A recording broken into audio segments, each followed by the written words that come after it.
Welcome back to the channel, guys. Today we're going to talk about one of my favorite techniques to catch more fish in the early spring. A lot of these fish are just pulling up. Today is actually the first day that we've ever been able to go fish this spring.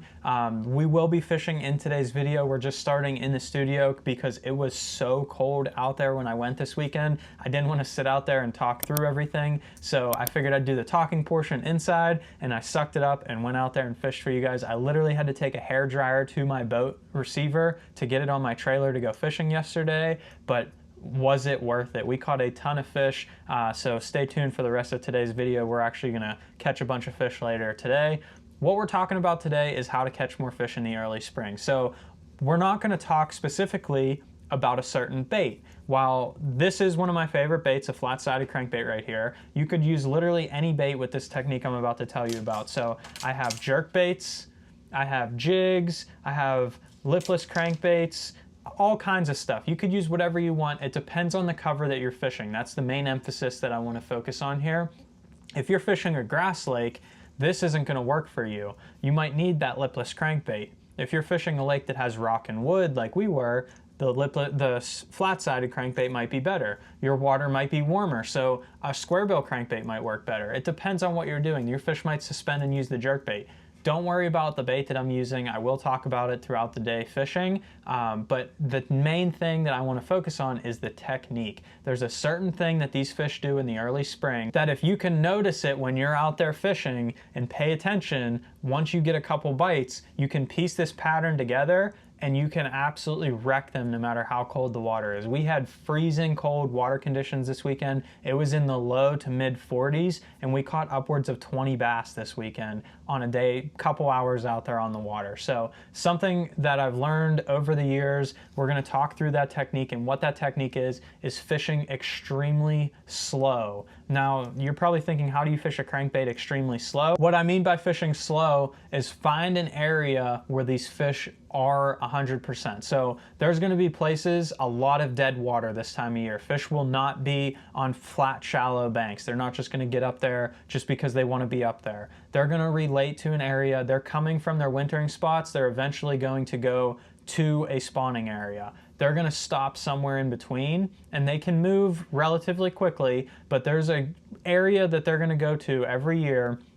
They're gonna go there right after they're done wintering, and those are the first fish you're gonna be able to catch. For me specifically this weekend, what I was looking for were banks that were a little bit steeper. I did not want a flat bank. I wanted a bank that had a little bit of a drop to it, and it had to have some big wood on it. And what that would do is when that sun hits that wood, even if it's not the day that you're out there, that will hold the heat and keep that water just a little bit warmer than the remaining water. You wanna find the warmest water you can.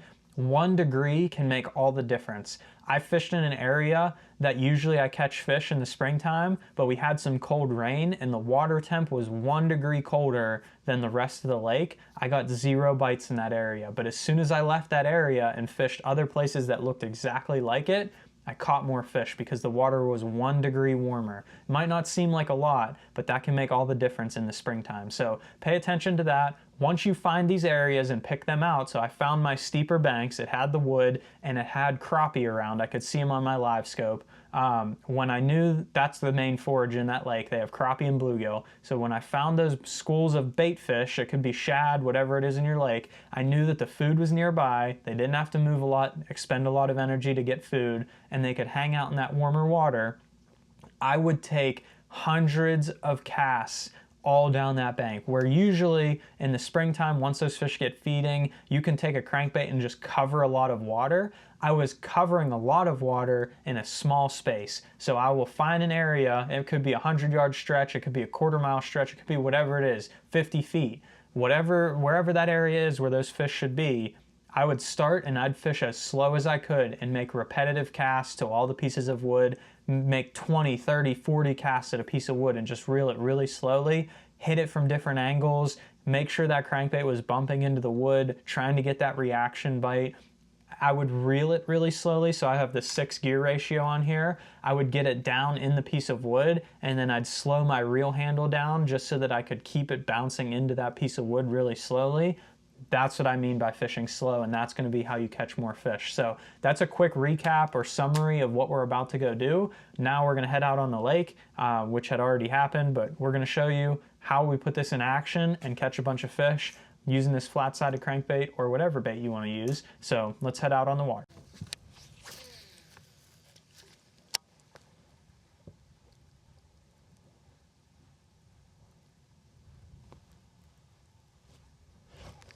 That's a big one.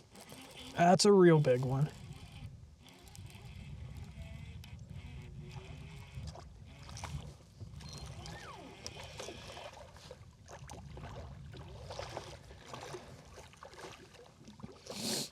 Come on, buddy. Just like that, we were able to get us one on this flat side right here. Prime example of what you need to be doing this time of year. You can see I have all this brush in front of me, and all I was doing was bouncing it really slowly across it. I wasn't reeling quickly. I was trying to feel this crankbait literally bounce each piece of wood in that cover right there, reeling it really slow, being thorough. I've been fishing this bank for maybe 30 minutes, but I knew there's fish on this bank, so I covered each piece of wood super thoroughly. I'd make 5 or 10 casts at each piece, make sure hit it at different angles, different speeds, and you'll be able to catch fish just like that. It's super easy to do. You just have to make sure you're in the right area and covering water where you know those fish are going to be. So we're going to go ahead, get a little weight on this guy and see what our best 5, if we get 5 today, go. And then we're going to get back to fishing, and maybe we'll get another one on that flat side right there. So let's see what we can do. Oh.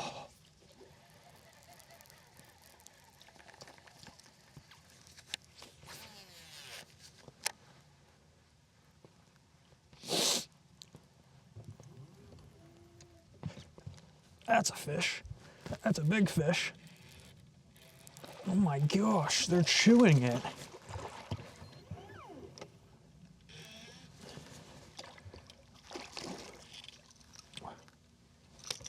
It's not even funny. So I just worked my way down the bank a little bit. I found another log right here. It looked really good. I reeled my crankbait through there and actually hit the log. I thought it was a bite and ended up pulling a piece of the branch out. So I knew that was a really good laydown right there. So I made a few more casts, and I mean, they are absolutely eating this thing. So it shows you just being really thorough with your bait. I mean, the water temp is literally 45 degrees and they're eating a crankbait like that. It's just being very thorough. Doesn't matter what your bait choice is. Pick your favorite bait. Like we talked about, it doesn't really matter. I'm using the flat-sided crankbait today just because we have some dirty water. And I know that's the type of bait that comes through this wood really good. But if you're fishing a grass lake or whatever it may be, find a bait that works really good in your type of cover and just be very thorough in areas that these fish are going to stage or first move up. So this is a nice steep drop bank. Right on the other side of this point behind me is literally a spawning pocket. So they will go right there and spawn in about 2 months. But for right now, they're just coming up out of deep water and they're sitting right here. And being very thorough is paying off with catching some fish. He's bleeding. We're going to get him back real quick. So I just got hung up in that tree right there. So real quick while I'm retying, we'll talk real fast about what I am throwing here. I know I said bait doesn't matter, but if you want to get what I have going on right here and try this technique for yourself, I will link everything down below, all the products and the websites and such. So I have my bait right here is a 6 Sense Finesse F4. It's their new flat-sided crankbait, and this thing is amazing. Those are 2 of the first fish that I've caught on it, to be honest. But I was out here last weekend just testing some stuff around, and I caught a 5-pounder on this crankbait as well. So it's been getting it done this spring. This color is called boiled crawfish, but any red color would work, and it comes in a variety of other ones as well. And then for my rod and reel setup here, I have a Shimano Corrado 200K with 12-pound test straight fluorocarbon. I want a little bit. I fish 10-pound, but I'm fishing 12 just because of all this wood. I still retie a lot. Like I wrapped that around a tree branch. Instead of untangling it, I just snapped it and retie because you don't want to lose a big fish.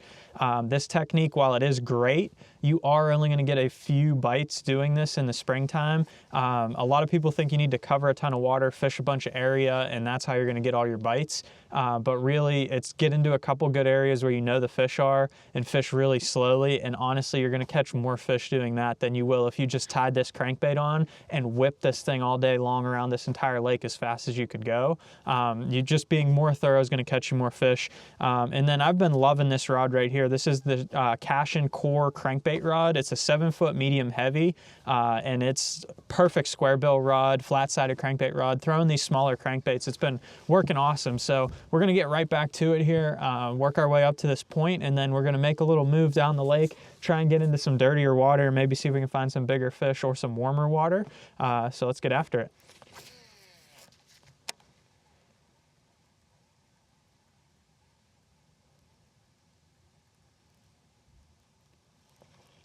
There's one.